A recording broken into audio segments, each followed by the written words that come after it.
Once upon a time, there was a homeless beggar who used to gather food and eat it, but every day his food would get stolen. One day he caught a mouse that had been stealing his food and asked, "Why do you steal my food? I am a beggar myself. If you want to steal, why not steal from someone rich? No one would even notice." The mouse replied, "It is my destiny to steal and eat from you, just as it is your destiny to only have 8 things, no matter how much food you have."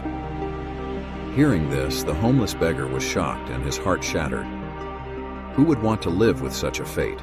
He decided that he would seek a solution to his problem from Buddha and embarked on a journey.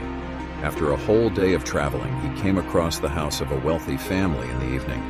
He thought, why not spend the night here and visit Buddha in the morning? He approached the gate and knocked. He asked them, "I am a traveler. Can I stay here tonight?" The owner invited him inside and they both sat down for a meal.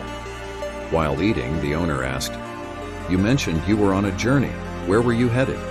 The beggar replied, "I have some questions for which I'm going to seek answers from Buddha." Upon hearing this, the lady of the house said, "Will you also ask a question to Buddha on my behalf?" The beggar agreed and asked, "Sure, what's your question?" She said, "I have a 16-year-old daughter who cannot speak. Can you ask Buddha what we should do?" That she starts speaking. The next day, he thanks them for their hospitality and continues his journey. As he goes further, he encounters mountains that he must cross. There, he meets a magician. The beggar asks the magician if he could help him cross these mountains. The magician places him on his stick and effortlessly helps him cross the mountains. The magician then asks him, "Where are you headed?" The beggar says he's going to meet Buddha. The magician asks, "Can you ask a question on my behalf when you meet him?" The beggar agrees and asks, "Sure, what's the question?" The magician says, "I have been waiting to go to heaven for the past 1,000 years. I have acquired all the knowledge. Please ask Buddha what I need to do now to reach heaven." Hearing the question, the beggar resumes his journey after a while. He reaches a river, and it becomes an obstacle for him because the river is deep and crossing it is challenging. Fortunately, he encounters a turtle that helps him cross the river. While crossing the river, the turtle asks, "Where are you headed?" The beggar replies, "I am going to seek answers to some questions from Buddha." The turtle says, "I also have a question. Can you ask it for me?" The beggar asks, "Sure, what's your question?" The turtle says, "I have been waiting for 500 years to become a dragon. According to my teachings, I should have become a dragon by now. Can you find out how much longer it will take for me?" The beggar agrees, and after crossing the river, he continues his journey. Finally, he arrives at Buddha's monastery and thinks to himself that today he will finally meet the great sage. He enters the monastery with joy and excitement. He pays his respects to Buddha and says, "I am a beggar and I have some questions. I have come to seek answers from you." Buddha replies, "All right, but I will only provide answers to 3 questions." The beggar is taken aback and thinks, "I have 4 questions, but Buddha is only willing to answer 3. What should I do?" He then contemplates the turtle he met, who has been waiting to become a dragon for 500 years. He wonders how much pain the turtle must have endured. He then thinks about the magician who has been waiting to go to heaven for 1,000 years and reflects on the young girl, whose entire life lies ahead of her. He ponders, how essential is it for her to speak? How can she live without uttering a word?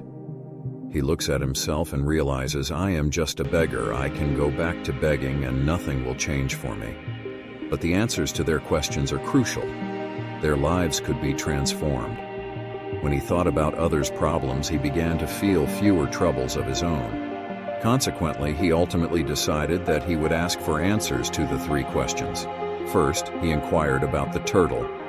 Buddha explained that the turtle was not ready to abandon its shell. Until it let go of the shell, it could not become a dragon. Then, he asked about the magician. Buddha revealed that the magician's staff was acting as a hindrance to his journey to heaven. He would need to part with the staff to reach heaven. Finally, he asked about the girl. Buddha assured him that the girl would surely speak when she met her soulmate.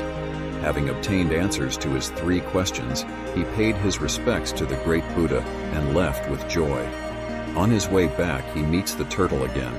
He tells him to change his shell and assures him that by doing so, he will become a dragon. The turtle removes its shell, revealing precious gems from the deep sea within. It gives these gems to the beggar as a token of gratitude and transforms into a dragon soaring into the sky. Then, the beggar meets the magician on a tall mountain and tells him that he needs to part with his staff to reach heaven. Upon hearing this, the magician gives his staff to the beggar and heads towards heaven. Now the beggar possesses the turtle's gift of wealth and the magician's powerful staff. He sits on the staff and finds himself in a house better than the one where he spent the night. When the beggar's family sees him, they are overjoyed because they believe he has the answers. The beggar says that their daughter will speak when she meets her soulmate. At that very moment, the girl comes down and confirms that the man is the same one who came last week. Hearing her voice, her parents are ecstatic. The two eventually get married and live happily ever after. From this, we learn that whatever good deeds we do come back to us in some way. So we should leave worries behind and focus on doing good deeds. The more good deeds you perform, the more peace you will feel within. If you like the story, please subscribe to the channel. Take care and stay blissful until the next story.